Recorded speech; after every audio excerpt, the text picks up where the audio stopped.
producimos huevos de gallina pastoreo, son gallinas que pastorean libre en pradera, se alimentan de grano, no utilizamos antibióticos, hormonas, ningún insumo de origen animal y además son capaces de demostrar todos sus comportamientos naturales y vivir de la manera más natural posible. El comercio justo más que nada es poder hacer lo más transparente posible el trato entre, en este caso nosotros, la empresa que da el apoyo técnico y compra, y ellos que venden y producen. Lo que hacemos es pagar un precio justo que les da un 20 y un 30% de utilidad sobre la venta. Con esto ellos pueden seguir creciendo y aumentando su capacidad y de alguna manera hacemos una alianza humana entre nosotros y ellos, no es simplemente de cliente y proveedor. Esto está certificado por IMO, que es una empresa internacional,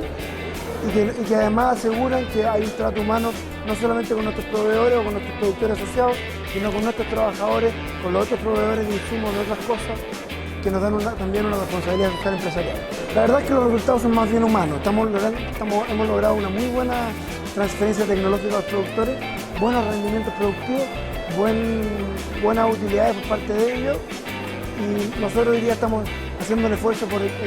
entregar esta información al mercado y hacer valorar el término comercio justo, el término de que hace que no sea solamente un producto en sí, sino que hay un proceso de inclusión social, donde hay pequeños productores que están hoy día completamente cortados de la cadena productiva,